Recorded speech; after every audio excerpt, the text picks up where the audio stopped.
Hello, my name is Gareth. You're watching the Hub Online Network, and today we're talking new campaign promises from both the NDP and Liberals, as well as we're going to recap a little bit of our game show and talk about other things we have going on.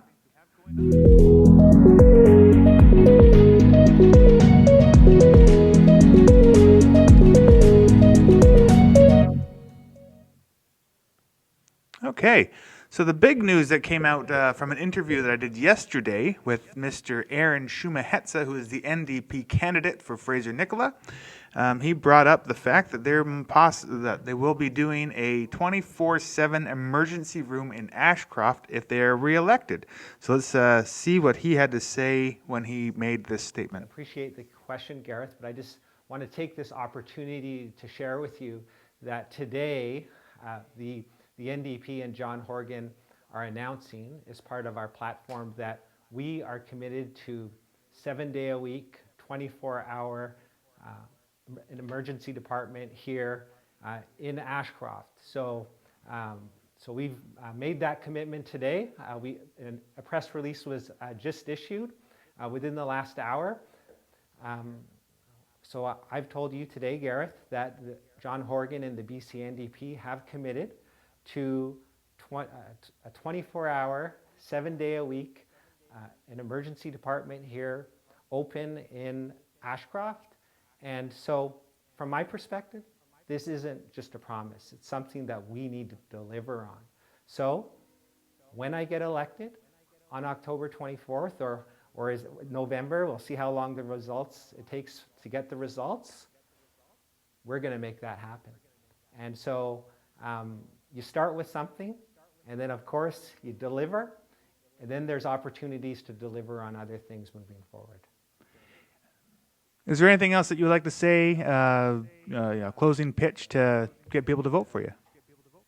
Well, I think maybe I've said it twice already, but a vote for John Horgan and the NDP and Aaron Sumeheltza, the X, is a vote for an emergency department here that's open 7 days a week, 24 hours a day.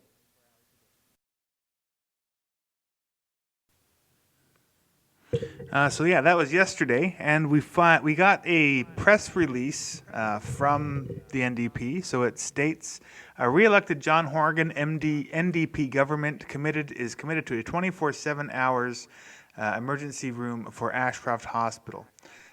So the NDP government would like to make sure Ashcroft Hospital stays open around the clock so residents get the emergency care they need when they need it. Fraser-Nicola NDP candidate Aaron Sumeheltza announced today or yesterday. Making sure people can get emergency care any time of day or night is my priority for the people of Ashcroft, Cache Creek, and the surrounding area, said Sumeheltza. This was a problem in the making for years as the BC Liberal government neglected the health care needs of committees like ours. Instead of putting a plan in place to get the health care professionals and workers we needed, they simply ignored the warning signs.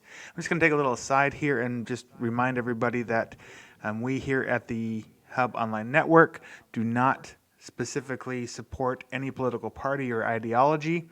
I'm just reading verbatim what their thing is. So, and if you're at home and you want to comment on this, you can give me a call at 250-457-0538 while I'm live, and we'll take your opinion into consideration on this matter and any other matter that you might have in the area of Ashcroft, Cache Creek, the election, etc.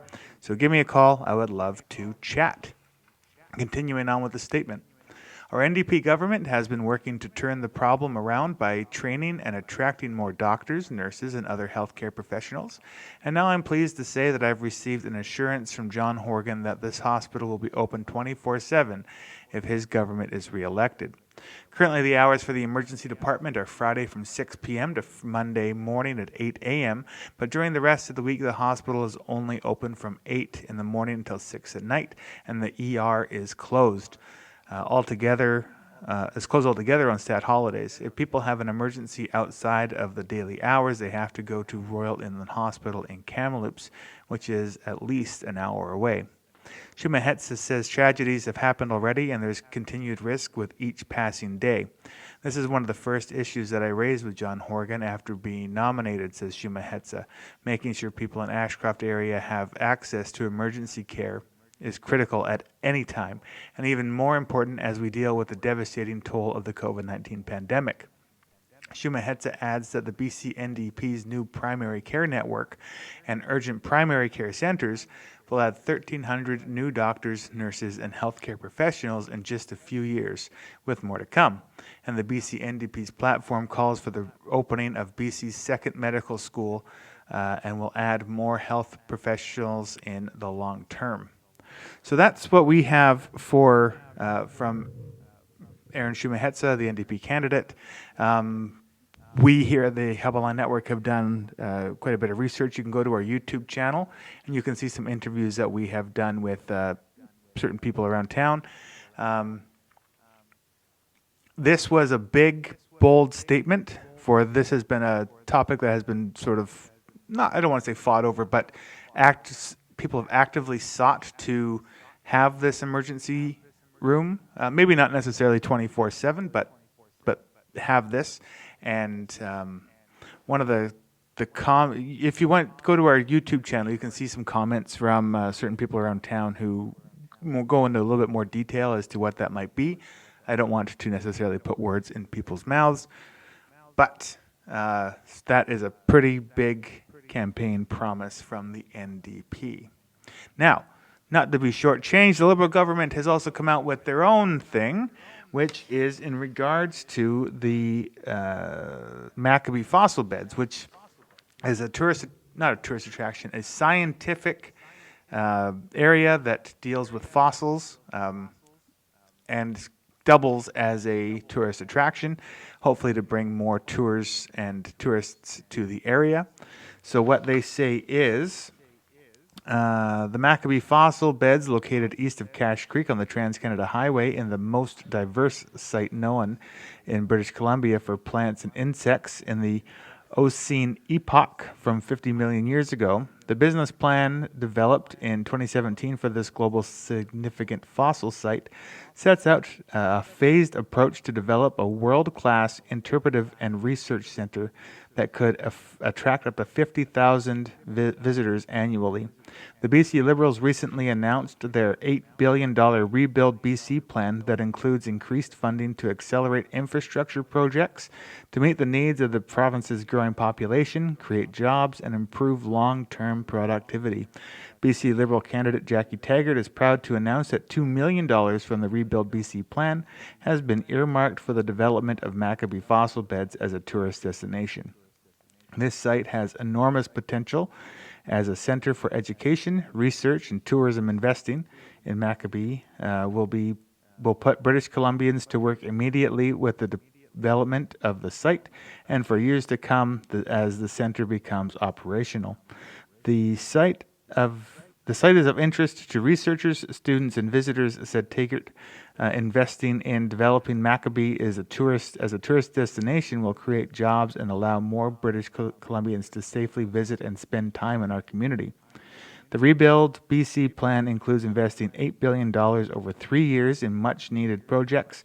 The additional infrastructure spending will meet growing demands and create over 35,000 direct and indirect jobs. This three-year commitment represents a 35% increase over current capital spending commitments and will be the biggest infrastructure investment in BC history, with a total investment of $30.9 billion over 3 years. So that is the newest campaign promise from both the NDP and the Liberals. And if you want to see an interview, if you want to know more about the Maccabee fossils, you can go to our YouTube channel and check out an interview with Deb Arnott, who runs Community Futures and is a large advocate and helper of the business plan and finding funding for the Maccabee Fossil Bed. So you can go learn more about that there.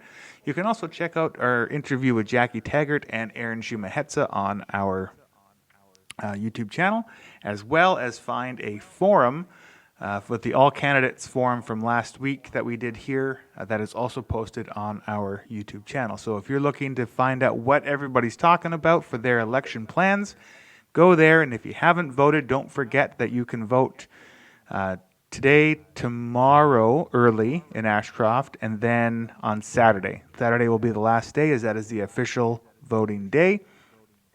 So if you haven't voted, get out there and vote. Now, moving on, let me just get past this stuff here. So, as a reminder, the Cache Creek Sounding Dump will be closing on Thursday, October 22nd. So if you need to clean out your RVs, now is the time to do it, as Thursday is the last opportunity to use the Village Sounding Dump. From the interior, the BC Coroner Service has published an update on a report on illicit drug toxicity deaths to the end of September 2020. The following are the key preliminary findings of these reports. Now, the reason I'm bringing this up is several times that I've spoken with MLAs, MPs, etc. Everybody always talks about the opioid crisis that we're facing here in British Columbia. So this report deals with Kamloops a little bit, but mainly the overall picture. So the following are key preliminary findings of these reports. Data is subject to change. So in September 2020, there were 127 suspected illicit drug toxicity deaths. This represents a 112% increase over the number of deaths from September 2019, and a 15% decrease from the number of deaths in August 2020. There were about 4.2 illicit drug toxicity deaths per day in September. In 2020, 70% of those dying were aged 30 to 59. Males accounted for 80% of the deaths, and in Vancouver, Surrey, and Victoria have experienced the highest number of illicit drug toxicity deaths this year. Now, Kamloops is number 4. So they mentioned Vancouver, Surrey, Victoria. They stopped there, but Kamloops is number 4 with 46 deaths in Kamloops alone. Both male and female illicit drug toxicity death rates have decreased in recent months from highs in May, June, and July. Illicit drug toxicity death rate among all age groups, but have declined from highs in May, June, and July. However, rates among people aged 40 to 59 remain at high levels. No deaths have been reported at supervised consumption or drug overdose prevention sites.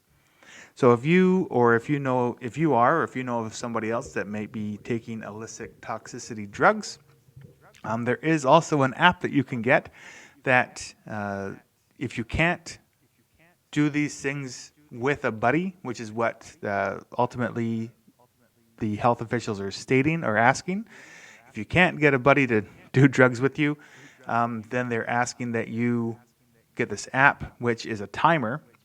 You hit the timer, you do your drugs, and if you don't reset the timer after a certain amount of time, then it alerts the authorities who can go and hopefully save your life. So if you don't have that app, try and get it, I guess. Now, provincially, we're looking at COVID numbers. So over the weekend, we had 499 new cases. So that's from Friday. So we've now brought our total up to 11,687 cases in BC, and we crossed the 200,000 cases mark in Canada. So from October 16th to 17th, we had 170 new cases. From the 17th to 18th, we had 153 new cases.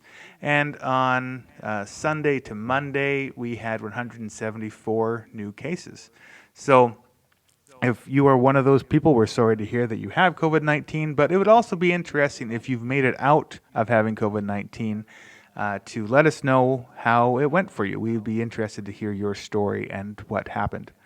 That being said, I also have the COVID-19 app, and every time it updates, it does not. I have yet to have somebody come up and confirmed that I've been around someone with COVID-19. So either that means that no one has it in our area, or no one's using the app.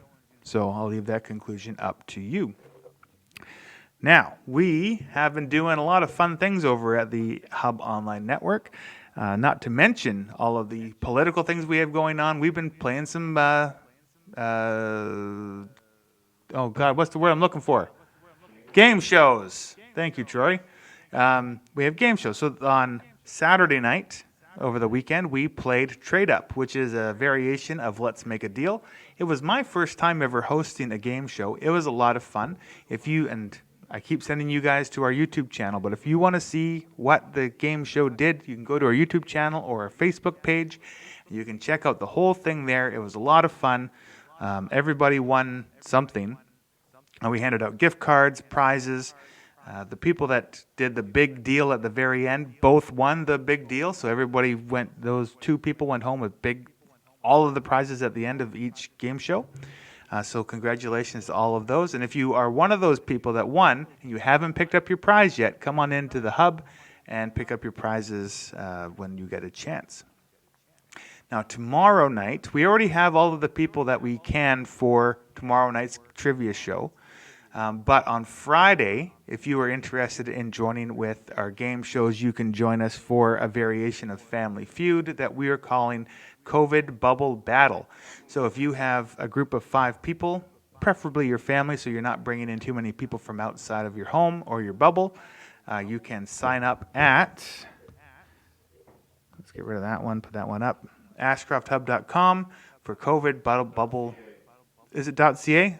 Oh, it's .ca. I'm sorry. So, not .com, .ca.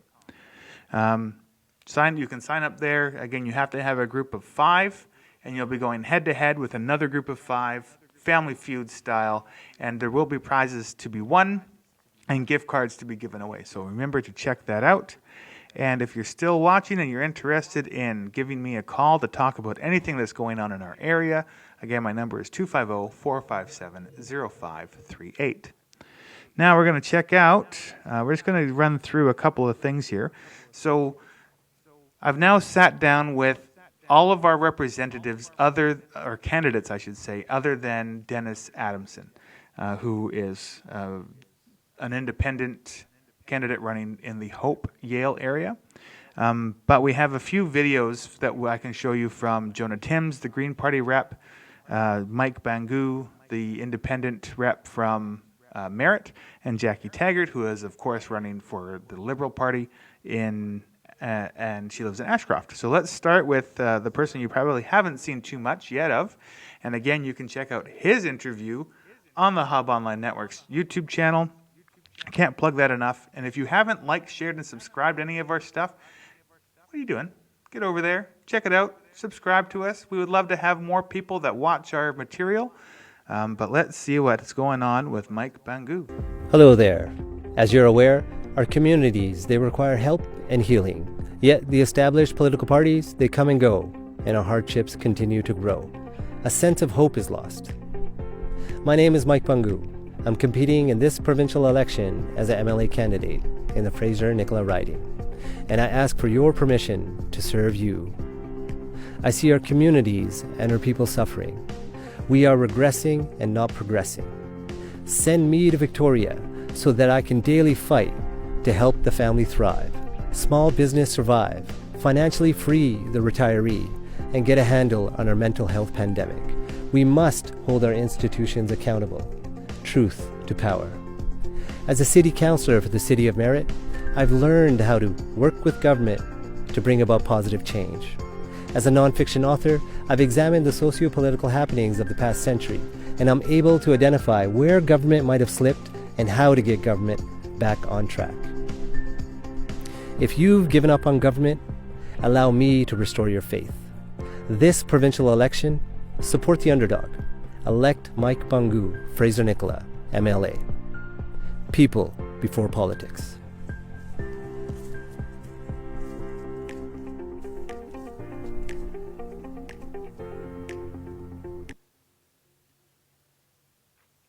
When I spoke with him for our interview, it was right after the All Candidates Forum.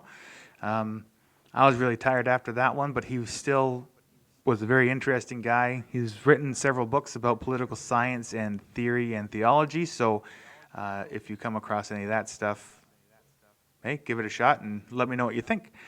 He's also an actor. According to him, he was in Jurassic World 3, but we have to keep that a little bit quiet, although he says it in the interview. Anyway, so here is a little information about the Green Party candidate, Jonah Timms. Hi, I'm Jonah Timms, and I'm running as the BC Green candidate for Fraser-Nicola. And I'm really excited to offer a campaign that provides citizens an opportunity to vote with their hearts and minds by providing a candidate and a party that believes in fiscal responsibility, a sustainable economic recovery that works on solving the climate crisis, and reconciliation with First Nations. Now, for the last 2 weeks, I've been hearing from voters all across the riding about how life could be made better in Fraser-Nicola. And I'm glad to say that the Green Party isn't a single issue party. And today, I'll be focusing on reconciliation, forestry, housing, and tourism. Now, the implementation of the Declaration Act last November, which put into place UNDRIP in British Columbia legislation, was a fantastic first step on our pathway towards reconciliation with Indigenous communities. It was just that, though. It was a first step. And we need to continue to work together with Indigenous communities in this province to live up to the promises that were made in that Declaration Act. And I know there are lots of concerns and anxieties around the future of forestry in the riding, and I have heard those concerns. I support sustainable forest management, and this is key to ensuring that people have jobs in the future within our communities. Sustainability means reducing waste. It means listening to First Nations and foresters about how many trees are needed to support a healthy ecosystem. And it means managing forests for other things other than timber, like moose, mule deer, and salmon. And I know housing is a big concern now. A lot of British Columbians spend too much of their income on rent.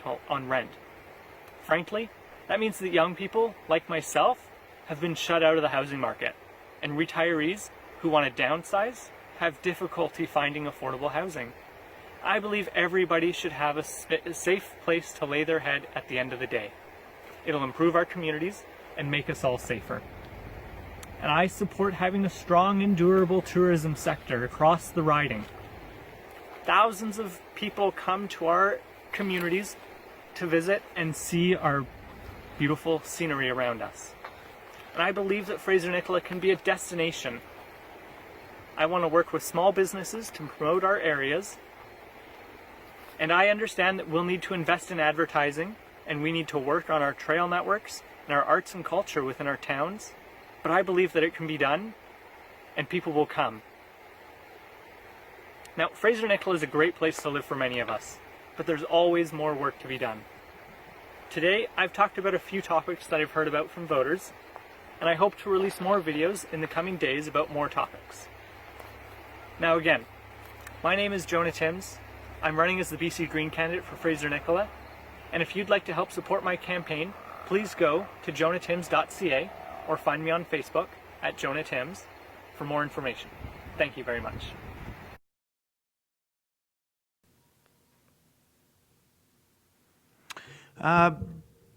So that was Jonah. Jonah, I was very surprised to see such a young Green candidate.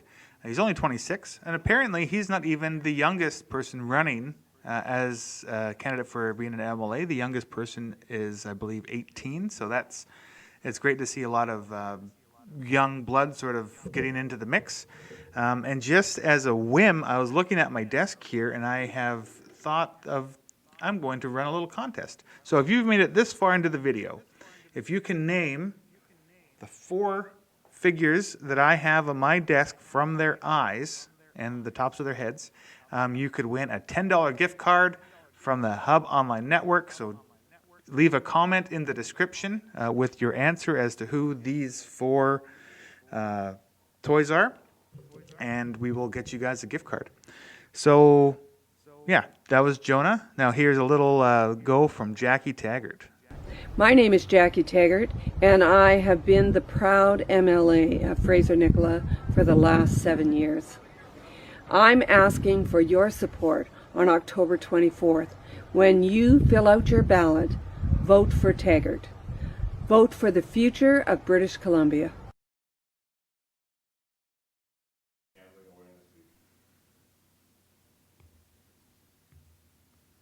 I should also mention that the $10 gift card thing is part of our responsible gambling week that we've been hosting as part of the game shows. So I just would be remiss if I didn't talk about that, so please keep that in mind. And yeah, if you want to see more interviews with Jackie, we don't just have the one. She has been coming in once every 4 months or so to come and talk with us. So you can check out everything that she has been doing from previous interviews that we've done with her on our YouTube page. So those are the candidates that have videos. And again, unfortunately, we didn't get anything from Dennis Adamson. You can now catch up with the Mike Bangou interview on YouTube.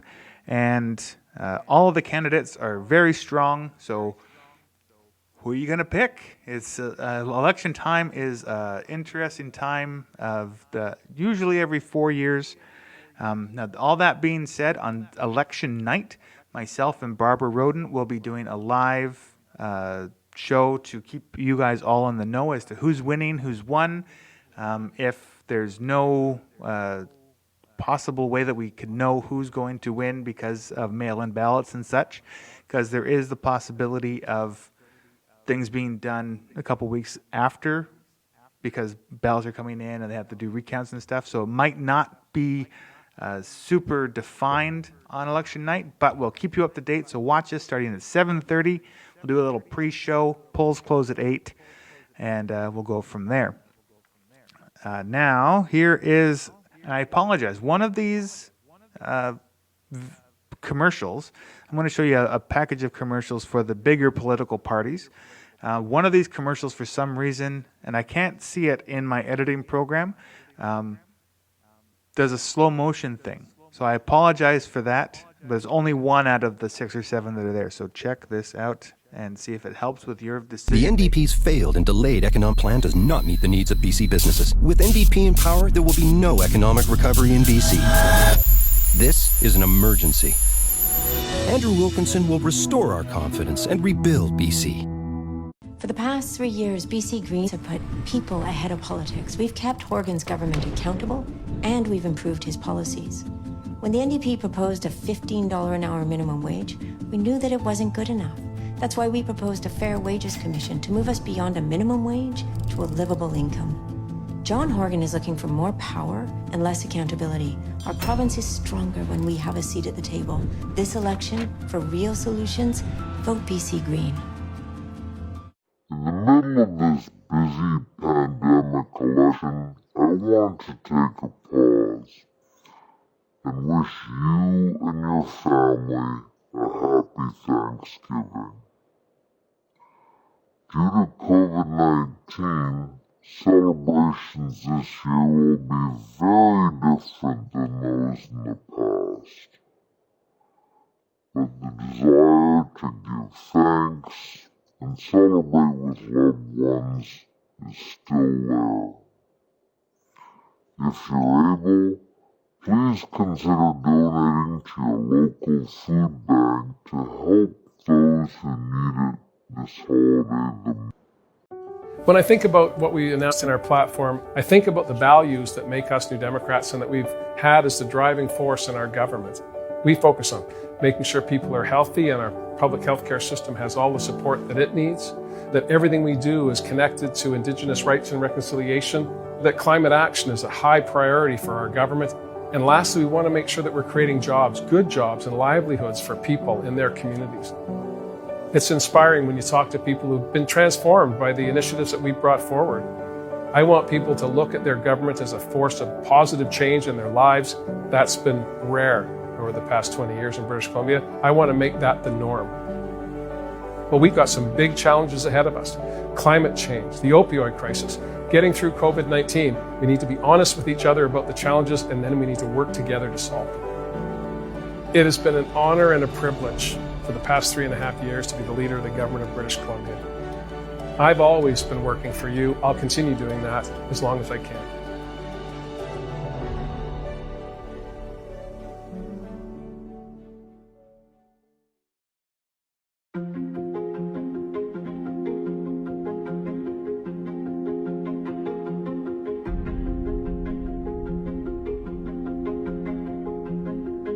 And I did say this morning in my Facebook post, I said thanks to the NDP because there were 100 things they could have done to stop this project if they'd wanted to. And They were opposed to it for a long time. They fought it for a long time. They were critical of it.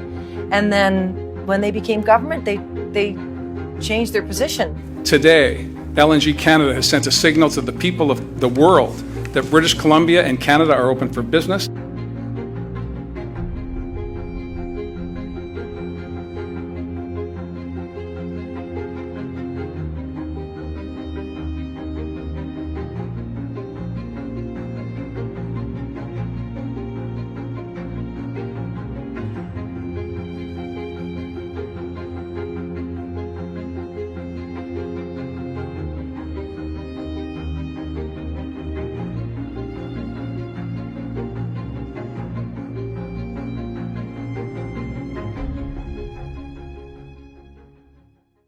The NDP have ignored rising crime in BC. They even said they will make tent cities permanent. The NDP are turning their back on your community. The BC Liberals will end tent cities, hire more police, and put an end to the chaos and rising crime. Vote BC Liberal.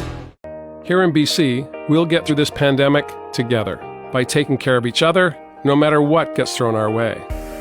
That's my commitment to you, and that's what our plan is all about. Protecting the health of your loved ones, making life easier for BC families, building on our progress to create opportunities and make life better. I'll always keep working for you. And together, we'll keep BC moving forward for everyone. For the past 3 years, BC Greens have put people ahead of politics. We've kept Horgan's government accountable, and we've improved their policies. In 2017, BC Greens proposed a $1 billion investment in public education. Instead, under Horgan's NDP, we still have crowded classrooms where teachers' and students' needs are not being met. John Horgan is looking for more power and less accountability. Our province is stronger when we have a seat at the table. This election, for real solutions, vote BC Green.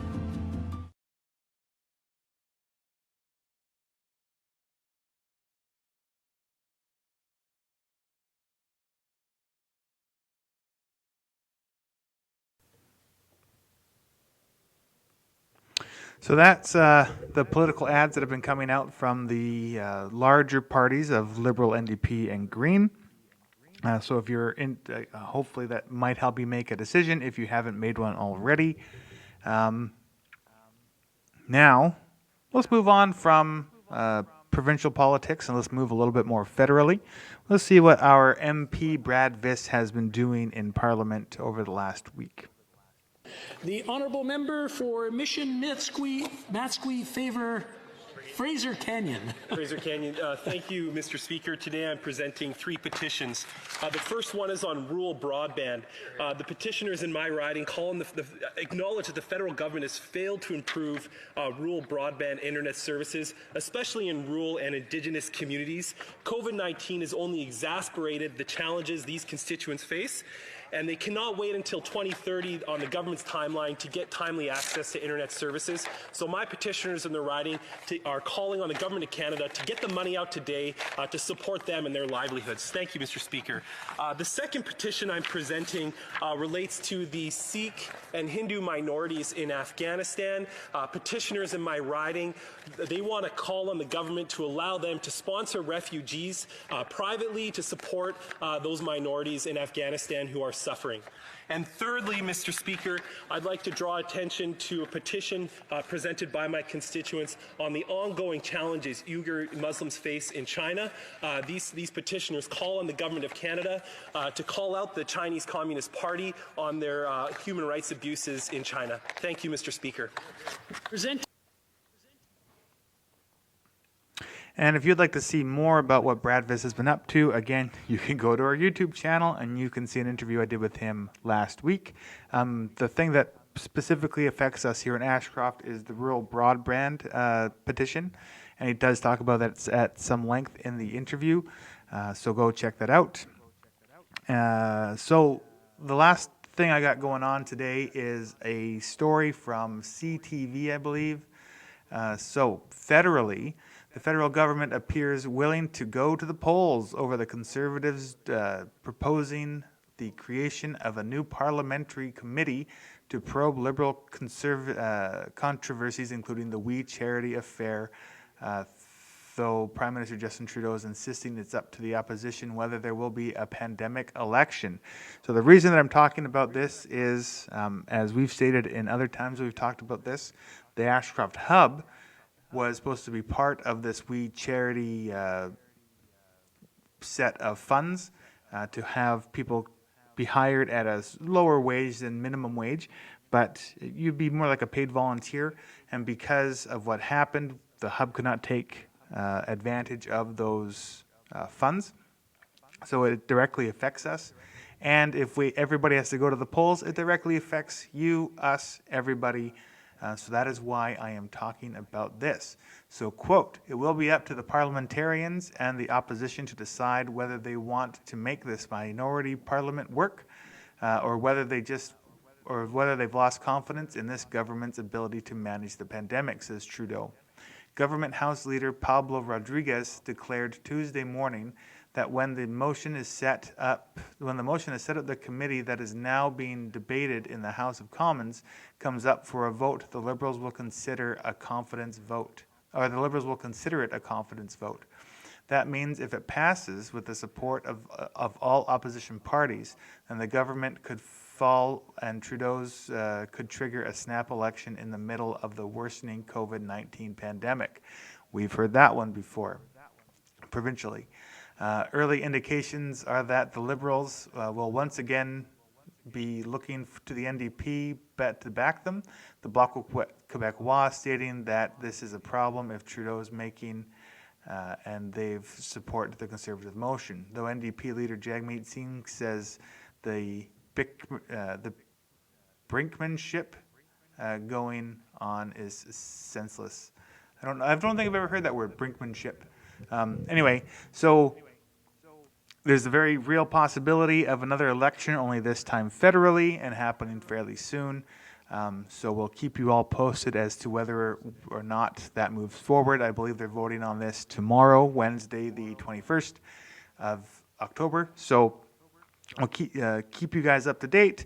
Again, if you can name the 4 toys on my desk, you could win a $10 gift certificate to a establishment in Ashcroft or Cache Creek.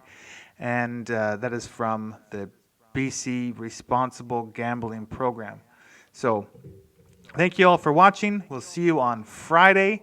And yeah, happy... Troy, I need a name. Jonah Anstead, if you're watching, we hope you're having a good day. All right, everybody.